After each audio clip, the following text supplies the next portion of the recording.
Buddha. Namaste Kamuni Buddha. Namaste Kamuni Buddha. Thank you. Yeah, I miss Thân Tư, I miss Thân Như. How you been? Good thầy. I'm fine, thank you thầy. Yeah.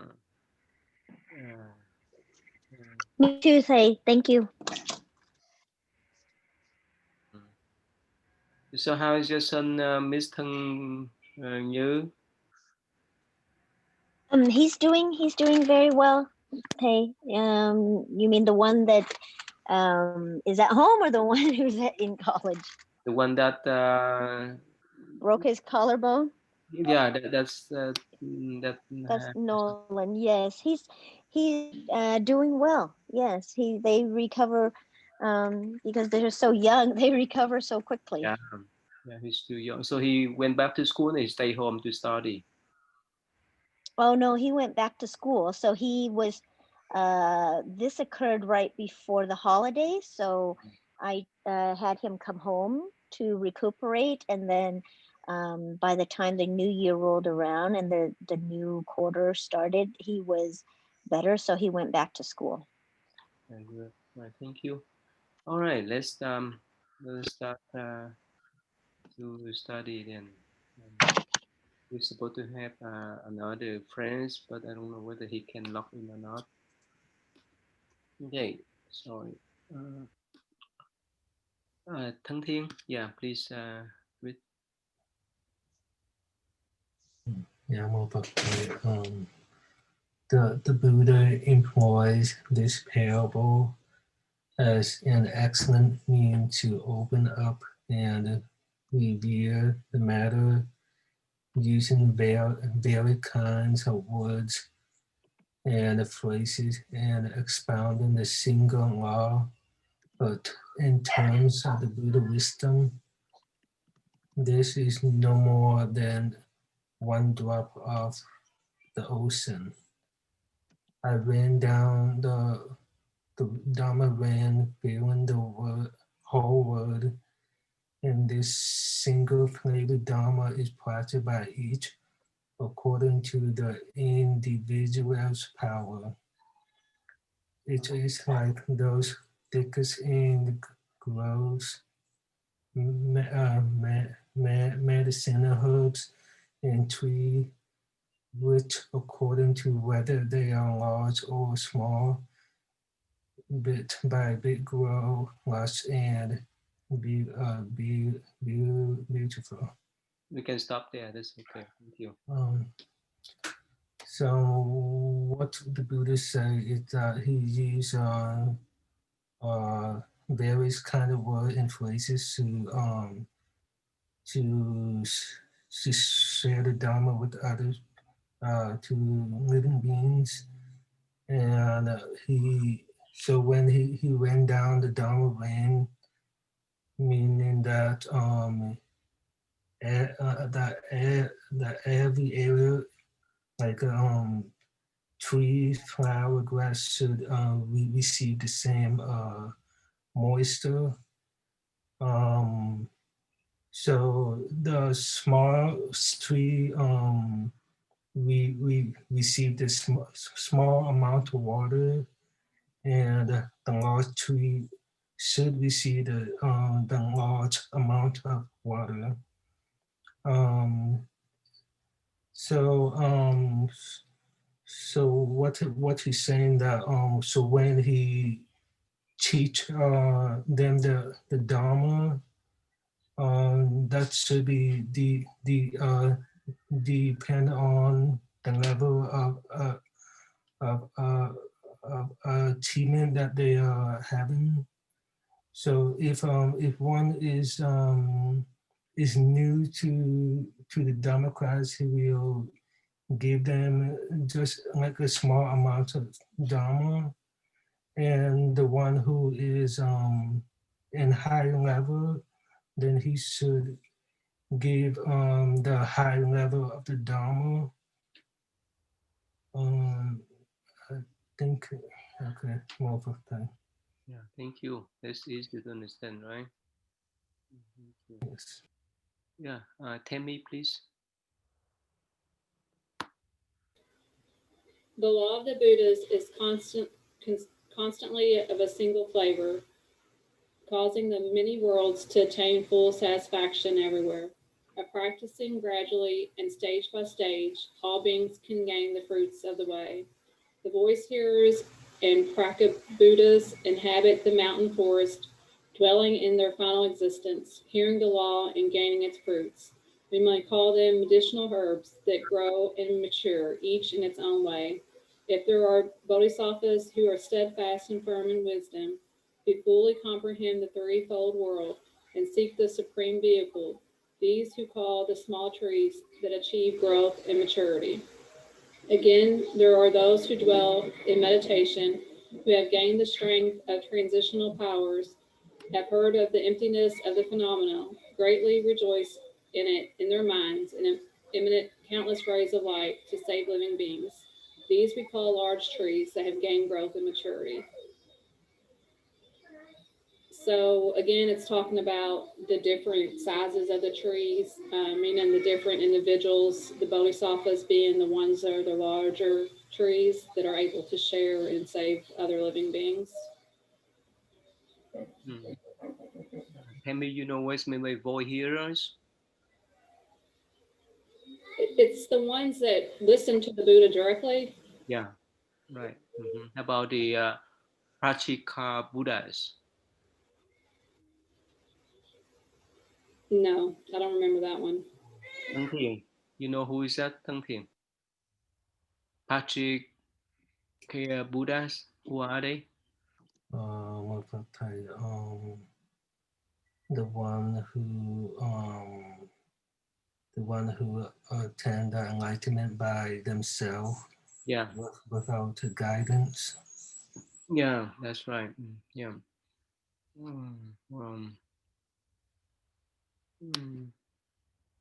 Thân Nguyễn, what do you think? The last paragraph, the one that have the strength of transcendental powers, have heard of emptiness of all phenomena, ready to joy. So, what do you think about someone recognize the emptiness of all phenomena? What's mean then?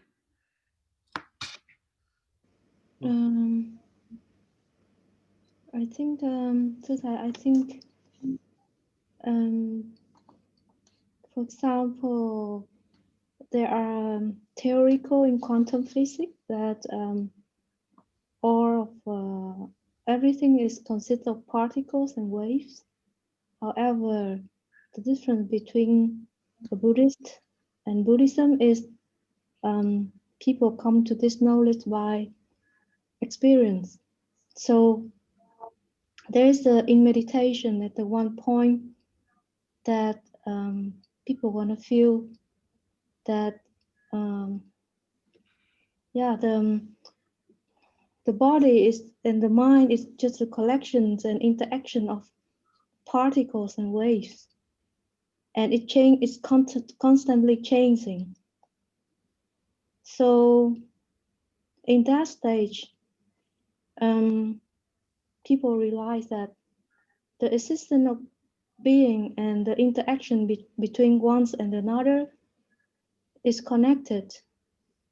So emptiness is not like nothing at all. Emptiness is connecting with all in once, and one is all. So this transcendental power and all the meditation techniques that in Buddhism teaching from the Buddha until now is a process of realization of oneself to cultivate the most potential in one's being, and from there there is the experience of rejoice in the mind, and to see the reality of every moment is perfect. So because people born in a certain family or a certain education system or culture, and yeah, that that cause the limits in people's minds. But the whole Buddhism system is teaching people and beings to be self-education and to transform oneself into their best potential. And the emptiness in here is not like nothing at all. It's the realization of one is everything and everything is in one. And the difference between Buddhism and the sciences is people come to real experience, like validation, what the Buddha words is the truth. Then that is the true knowledge. Yeah, at least what I experienced. Yeah, I share this. Miss Thang Như, what do you think about the emptiness of all phenomena? Is why so important for us to work on that path?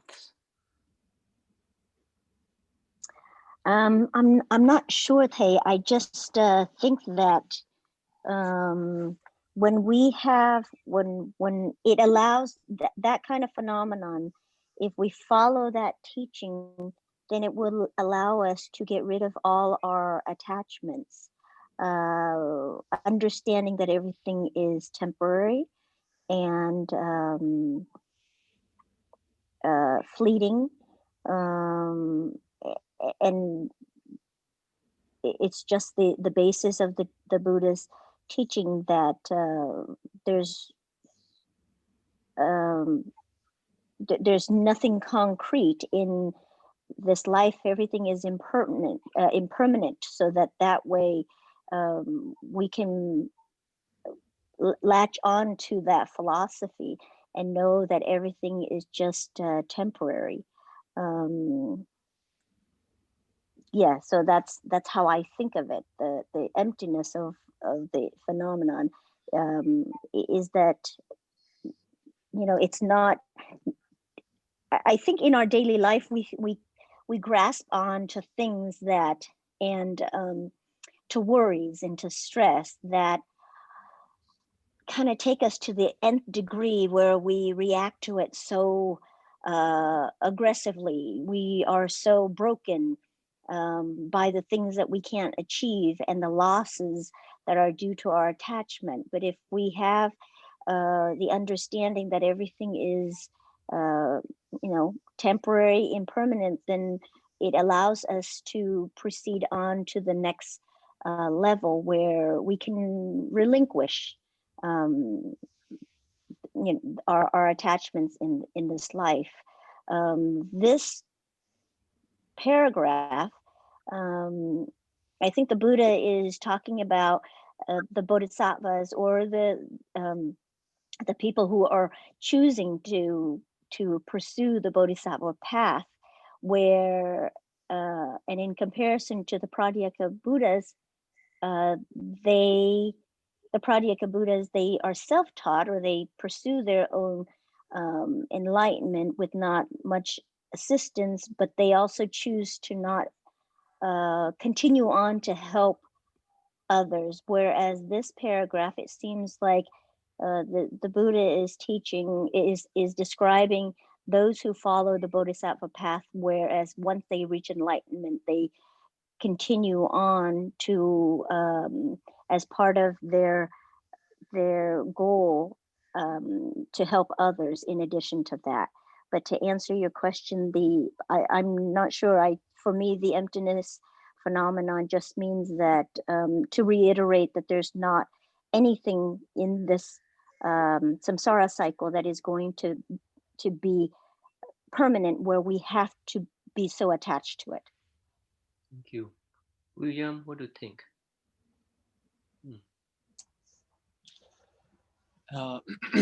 In the Prajnaparamita Sutra, it's talked about how form is emptiness and emptiness is form. And the way that I understand that is like when I took drawing classes, most of us, when we draw the thing that we want to draw, we focus on it. But one exercise they gave us was to draw the space around the thing. So instead of looking at the thing, look at the outline of the space around it. And without the space around the thing, we wouldn't really see the thing. So just like without light, we wouldn't have dark. And so in a way that, form and emptiness are on the same spectrum. They are each other, are a pair in duality. So that if we want to,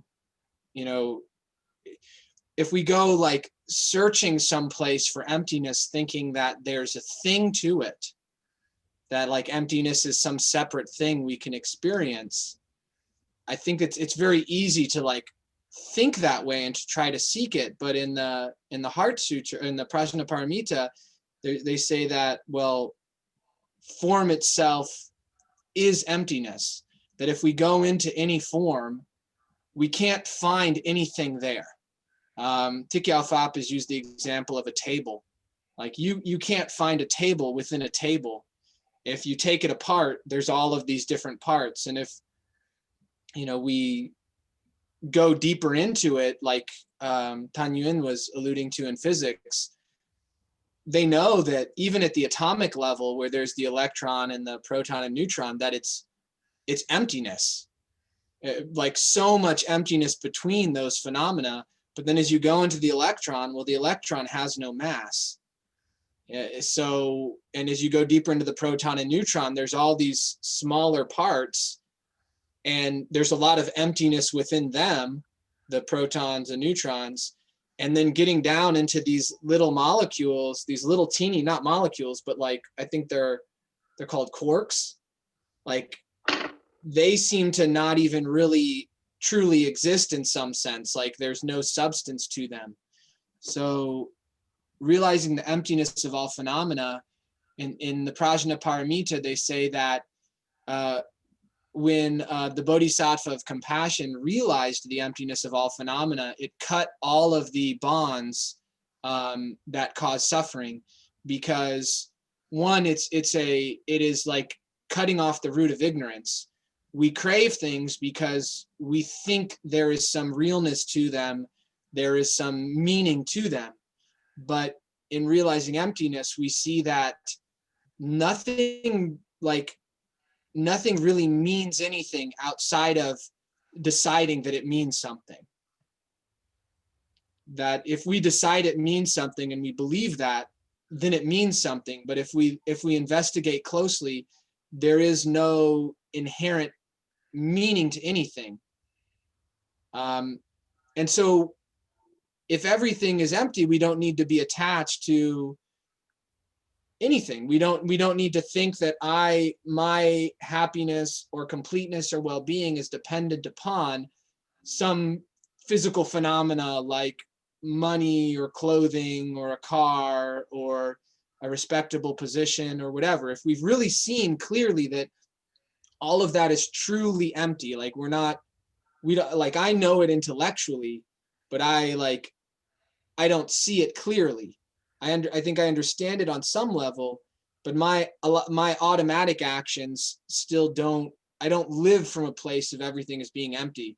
But if that was my reality, then I wouldn't strive. I wouldn't try to attain anything, because there's nothing to attain. Everything is emptiness. I would just be at peace and be resting in my essential nature.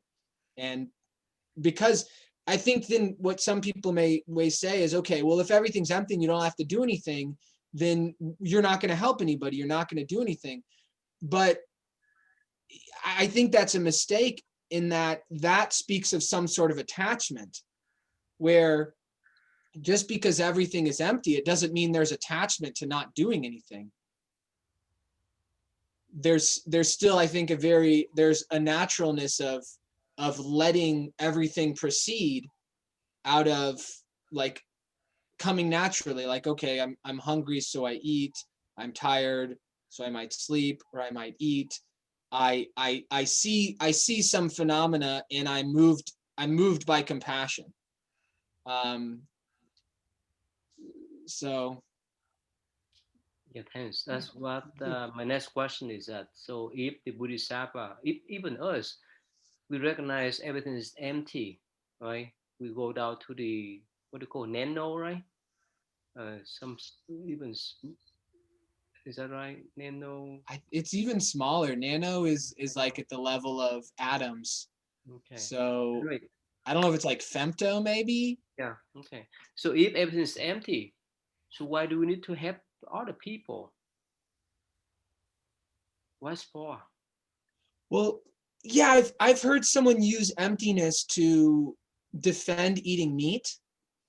And I think on a practical level, we could, if we're using emptiness to defend behavior that hurts other people, it's a real misuse of the law of emptiness, because emptiness is meant to detach us from the things that we're attached to that cause problems for other people. Because if I realize emptiness, I can still recall that when I didn't realize emptiness, I suffered over things. And if I recognize that this liberation from that suffering is the thing, you know, the greatest thing, then I would want to share that with other people so that they can also be liberated from their sufferings. So then I wouldn't do anything that would compromise my ability to help liberate them from their attachments so that they could, you know, experience the bliss of the true nature and you know, be freed from suffering. So then it's interesting because it seems like it's not like a black and white two-dimensional thing where it's empty. Everything's empty now. I forget about what it was like before I knew what suffering was and thinking things were real, and I'm out of here.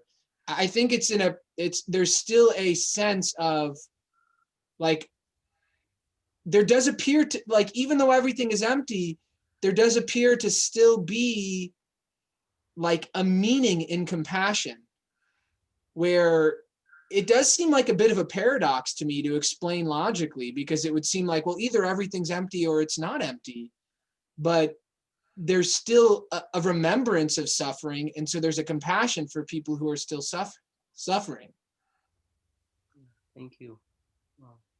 Ms. Thang Tu, what do you think about the idea of emptiness of all phenomena? So why do we need to step out to help others, especially in the Bodhisattva path?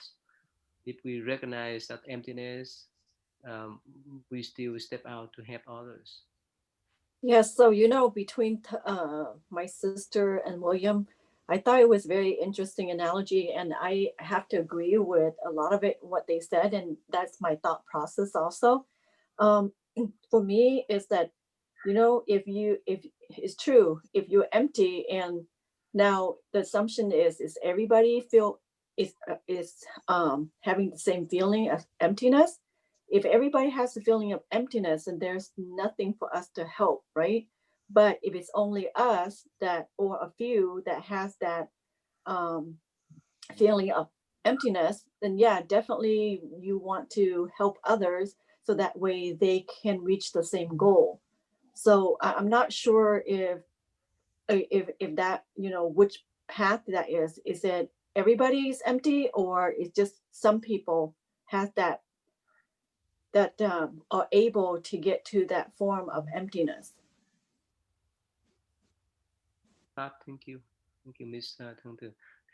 In meditation, how could we describe some kind of realization about emptiness of phenomena? If we talk in the practical sense, so that we can step out to help others, even we can recognize everything's empty. So let's try to define what do we mean by form and emptiness. So in Buddhism, we call it dependent or condition arising. That form we call form, right? We label it. But when the condition or dependent is ending, it's ending. That means all the condition is end. That means the thing will deform. That means it's deteriorated or decay. So form, it comes from the condition arise. When the form is decays, that means when the condition is end, that make it, for example, a table, right? It depends on many conditions, many factors. That means tree, carpenter, nail, all those things we put together. That's what we call dependent or condition arise. And that form a table. We label a table. But for a while, the table will not last long. It will last for some time and it will decay. And it will go back to the four elements of the nature. That means earth, water, fire, and wind. So when even our human, even our living being, the human, we have five skandha. That means the form, the feeling, the perception, the mental formation, and the consciousness. And we attach to this body at will. We don't see it impermanent, but we see it permanent. Therefore, when we die, right? Well, therefore we suffer. And when we die, the only thing is the alaya, that means the eight consciousness that will leave our body. And when the alaya leave the body, right? That means it come out and let the body, the physical and the mental body we have right now, we call the vivid life. That means form. Alaya, that means the eight consciousness, when it's leaving out of the body, it becomes formless. It's become formless. And the alaya, it is the storage of the all kind of karma that we prayed in the past, and all kind of knowledge, experience, and whatever we take in, we put in this storage, and especially the power of the karma. And due to the power of the karma and the current consciousness, it will form another five skandha, we call the bottle. The bottle is the intermediate stage that between the body we just left, right? That means the person who died, they will the alaya left the vivid body, and it wait for the new rebirth into the new body. So this is what we call bottle. But the bottle also have the five skandha body. So from alaya, depend on the karma, the power of the karma, it will enter into the body. From formless, it will become form. And alaya, the bottle, it will find the suitable parent they have affinity with, and it will, that means the bottle, when they find the suitable affinity with the parent in the future, they will leave the body. How they will leave the body? That means from the form become the formless, and the alaya will enter into the mother womb. From the formless become the form. So we see that this is continuously in the traveling condition. That means the dependent origination. That's why this is the death and rebirth cycle. It keeps going like that forever. So that form and formless.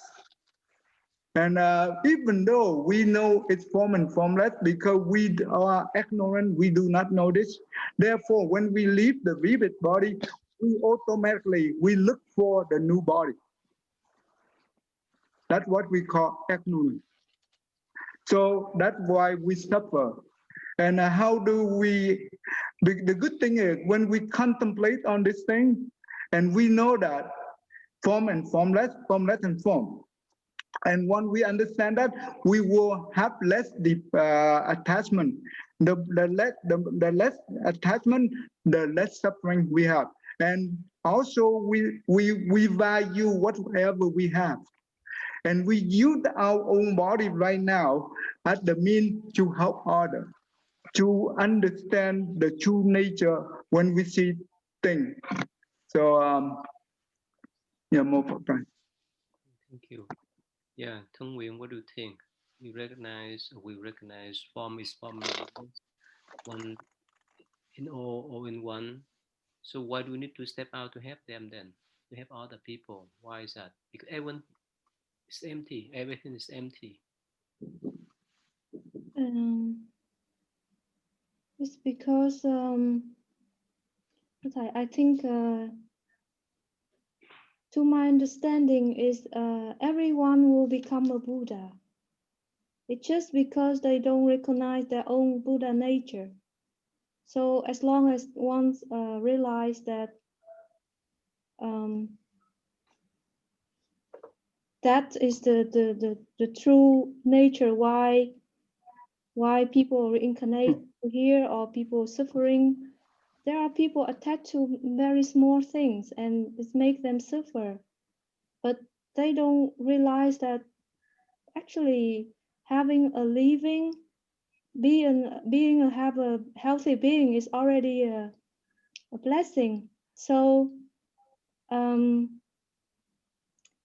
it's since it's I think it's a duty to help people to realize their Buddha nature, because it's just a wasting of time until it's just like I most of the time I used to get an example like some kids just crying whole day just because they don't eat ice cream or candy. But yeah, but it's just an attachment.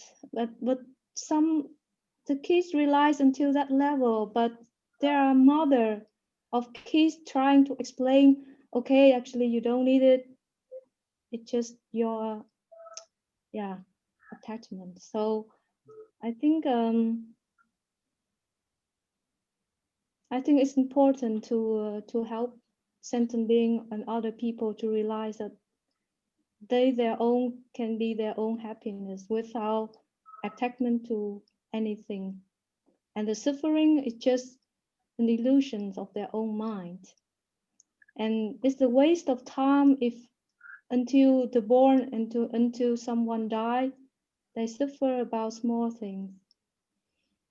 And it's difficult, but since just like an example in the Lotus Sutra, that we are all the child, the only child of the Buddha, right? So he always doing his best to teach sentient being to realize their own Buddha nature. So as long as our father is like that, is a great Buddha, so why we cannot do that? At least that is what I experienced. Thăng Thiền, what do you think? You follow Thăng Thiền? What do you think? Yeah, I think these living beings are going through the cycle of birth and death because of their ignorant. They don't know what they're doing. They stuck in the burning house for a very long time. They create all kind of bad karmas, and either good or bad, and they end up going through many cycle birth and death. So I think we are trying our best to help them to end the cycle of birth. It takes a long time to do it. I think it's better that we create the affinity with these people, so that sometime in the future they can be able to so just like in the future when the time is right, you can be able to teach them the Dharma so that they can be able to understand that they don't want to be in this samsara anymore, and they can practice the way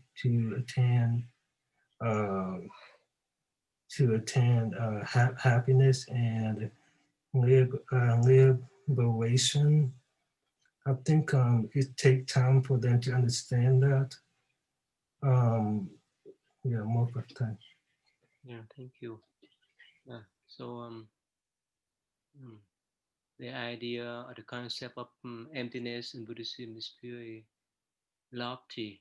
It's not easy to understand for the common people. Miss Tammy, you get the idea now, or is it very confused? What do you think? I understand it to a certain extent. I think I was confused before, but understanding it to the extent that we're formless, we're form, and then we're formless whenever we pass away, and then we take form again. So that part makes sense how I explained it that way. But as far as living and being formless, that's a little lofty for me still. Yeah. And then helping liberate others and make them realize their Buddha nature. Of course, that makes sense.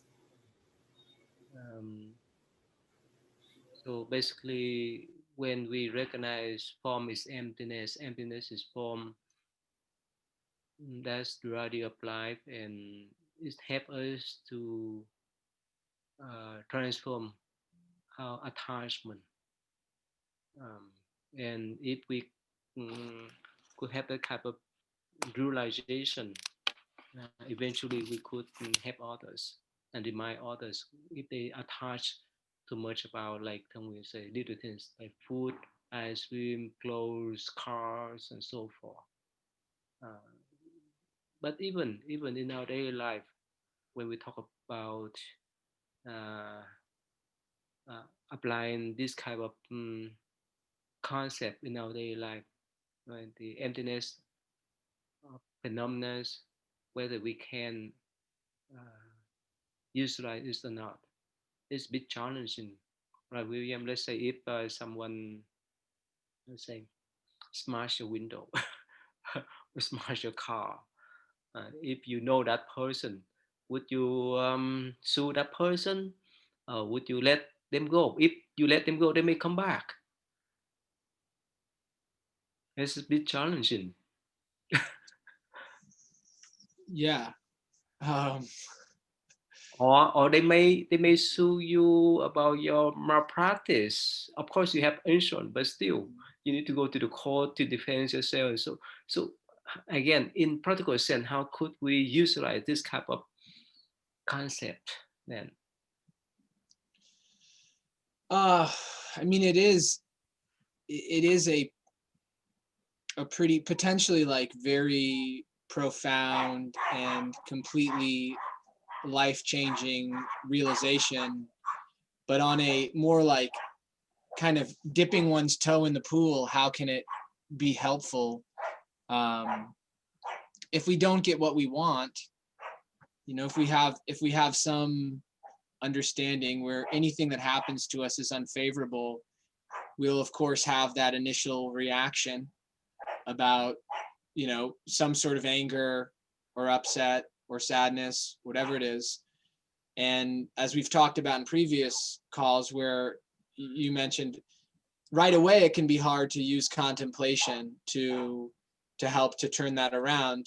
But if we initially disengage, because if we know that if we disengage, we'll have more peace, then we may be able to get ourselves to do it in the moment, and like using a meditation like the breathing. And I think in the practice of meditation, we begin to experience emptiness without thinking about it. Because like if we're thinking about it, it's like it's not true emptiness in a sense, even though the thoughts themselves are empty, but the mind state of thinking that thought will lead to emptiness will actually obscure it.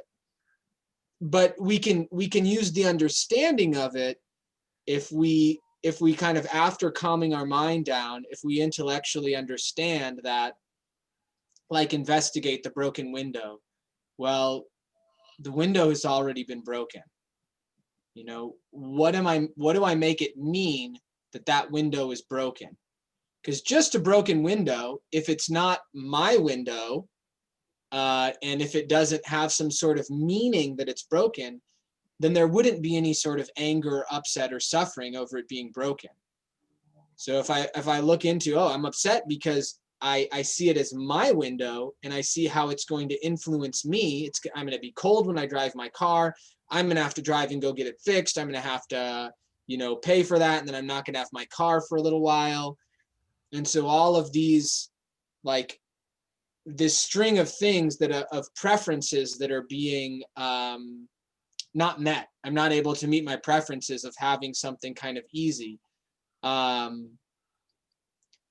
it's very understandable for that to mean something.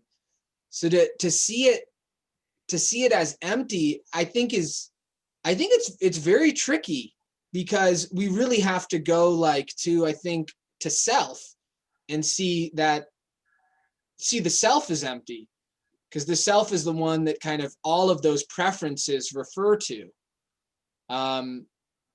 Like if I can, I don't know that it's practical for most folks, but if I can turn in and I can look at, all right, where am I? Let me find the thing that is me that is upset about this and that's going to suffer because of this broken window. And it's like, we can't, we can catch this notion of I in our periphery, like it's like it's there, but we can't turn and look at it. And so I think we can begin to see that it is a phenomena, that our reaction to the thing is a phenomena. It's the reaction is dependent upon all of these other conditions of like having the notion of self as permanent and as true, and as that it's really important. The things are very important, as opposed to, well, all of these observed phenomena, including this physical body and all of my thoughts, all of my preferences, ultimately they boil down to nothing. Like when I die, it's gone. Like, right, I go through emptiness. I experience the emptiness of all of these things because none of them are essential to my being. They will all fade away. So I think really for emptiness to be practical, we have to be willing to take it to that most ultimate conclusion of, I have to give it all up when I die. So it's all empty. I might as well give it up now so that I don't suffer over it. But it may affect to your family members, your daughters, your fiancé, your employees, whoever work with you. They may not have that type of realization, and they may be angry and say, "Well, why don't you sue them? Why don't you take them or report to the police, whichever way?" And then, yeah, I probably initially will be influenced by that and will take on that emotion and probably then experience suffering because I take their recommendation. And then gradually over time of doing that, then I notice that, when they're not seeing something as empty, that's an opportunity for me to reinforce my understanding. And because it makes it a little bit more difficult, because I shouldn't push back against them and try to then make them see it the way I see it. And I shouldn't ignore them either and make them feel like they're not heard or understood. But I would need to then see their viewpoint and what they're going through as well. Empty in the sense of, it's empty of even emptiness. Like when I say it's empty, it doesn't mean it's unimportant. It doesn't mean anything. I can be compassionate and I can hear their perspective and I can take care of my relationship with them if I'm able to be patient and generous with time and understanding, but then still make the choice that results in not having to suffer over it, in the sense of doing what I need to do to fix it, but not suffering over like the difference between pain and suffering. Like, okay, pain, the window's broken, but I don't have to make it worse by grinding my gears, and like I just have to do what I have to do now.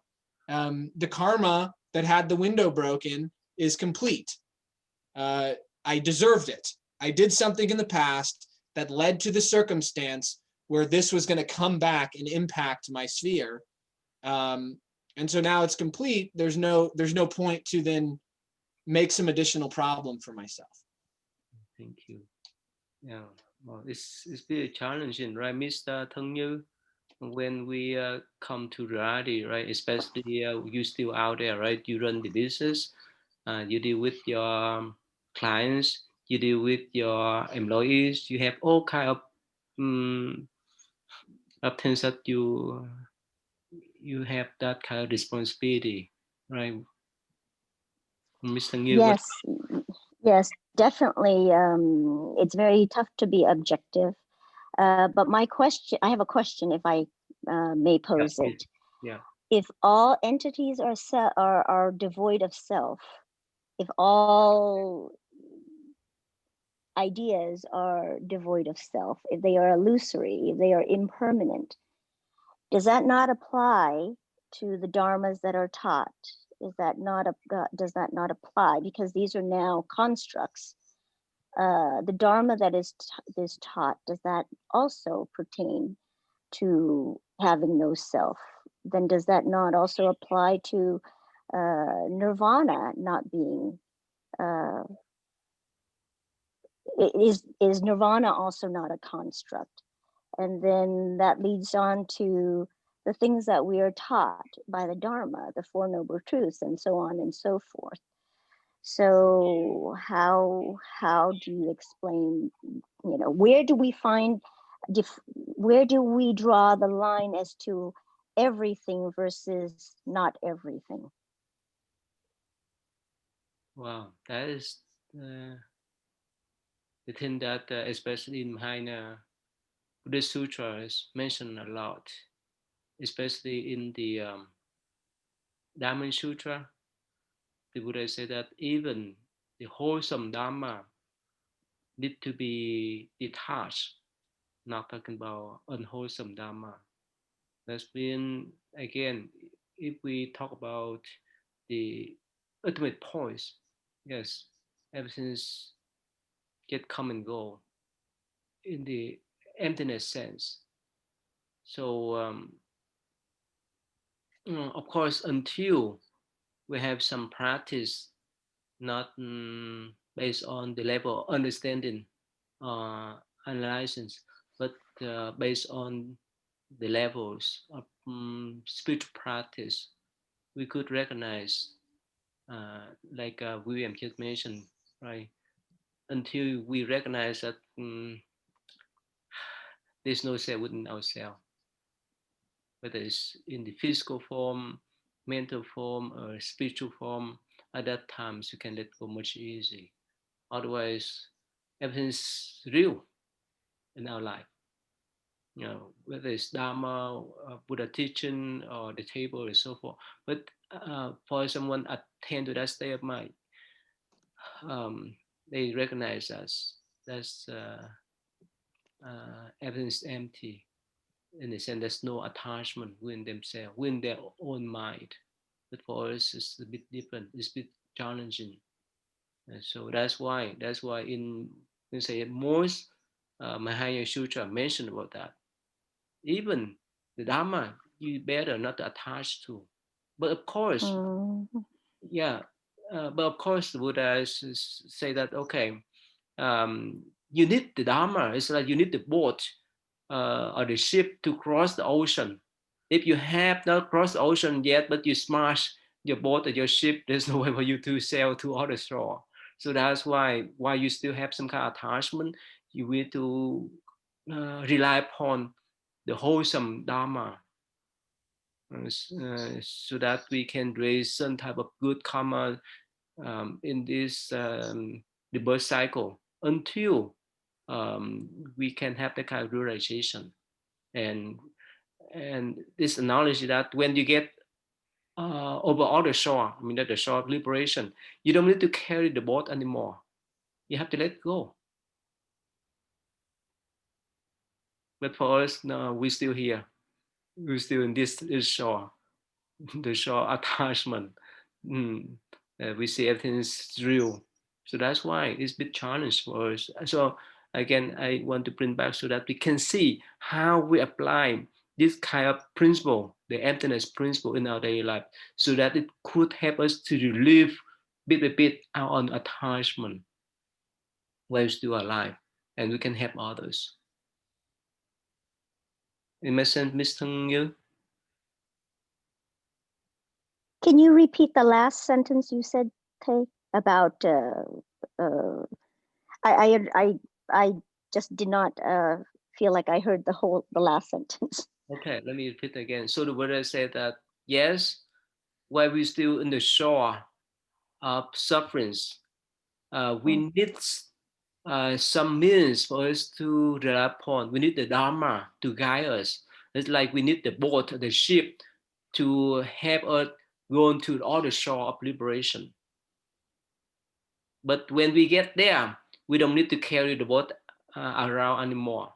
That's why for some arhats, for some enlightened Bodhisattva or Zen master, they don't need to rely upon any sutra at all, because they reach that level already. So, but if they still attach, that means they get stuck. But that's their level. But I'm talking about in our life, somehow how can we apply this kind of emptiness principle so that it could help us to detach things that we used to attach to, so that we would have the pain, not to have the suffering. What did you say previously about so that it allows us to have the compassion to help others? Yes, when we recognize, let's say, like Thong mentioned, right? The little children, they love ice cream, they love chocolate, and so forth. They cry for those things. This is so trivial. So for us, we see this so trivial, but for them, it's so important. Like Miss Tammy, right? So our job is to help them, to educate them, to show them, okay, you can help them, but don't cry. I can give to you. But there's other things that's more important in your life than ice cream, chocolate, and so forth. So that's why we have more compassion to show them or to help them to practice away, so that eventually they could release those kind of attachment. That's why compassion come about.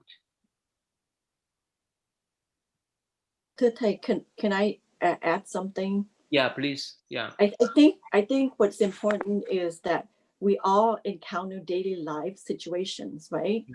Each one of our situations different, and I know like reading the Dharma and doing meditation minimize the attachment, correct? And then there are things where you use empathy, you use compassion to help one another.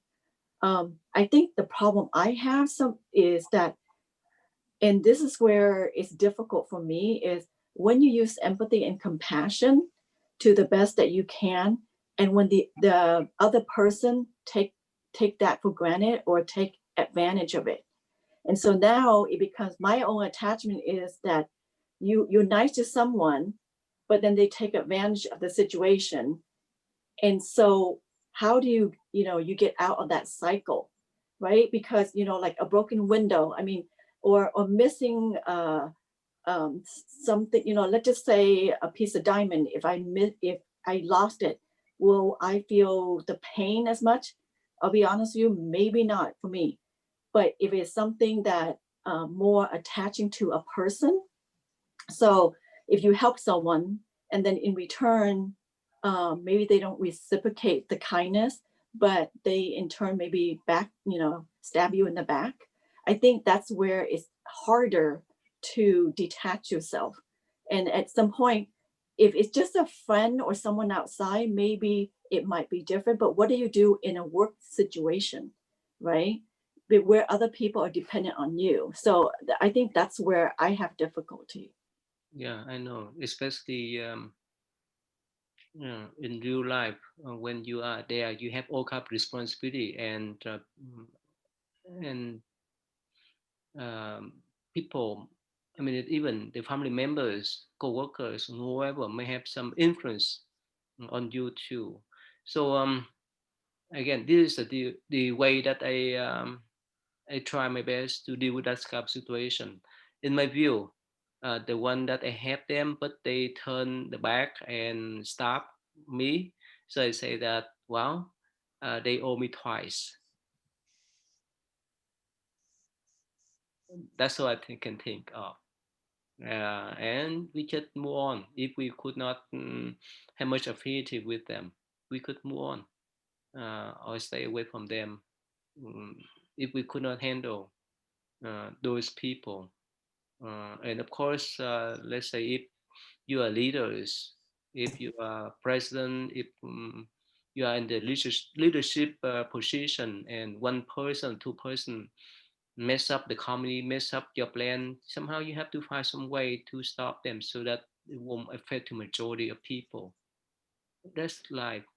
But in the context again of emptiness, this help us to have that kind of realization so that we can at least uh, release our attachments to anything, especially anything that relate to the forms, the food, the clothes, the car, and so forth. We see them uh, in an easy way than before.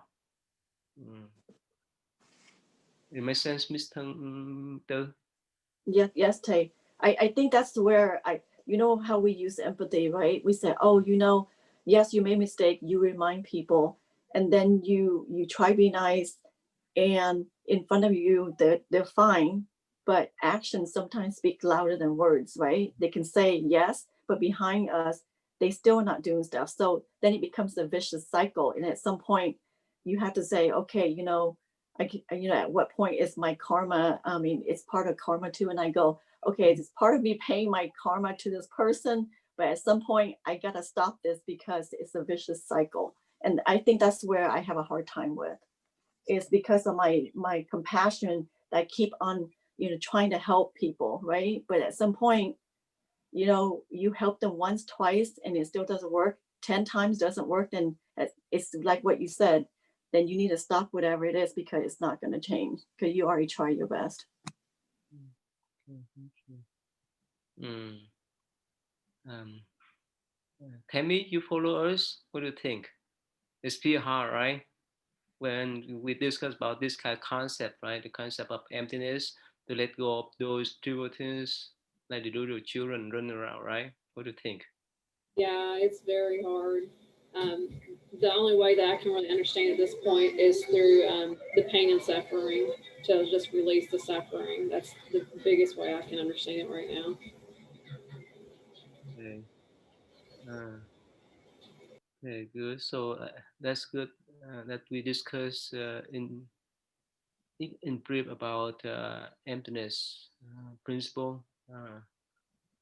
Okay, so since time is up, about let's just stop here today, uh, and hopefully in future we may have times to come back to this topic because this topic is pretty important.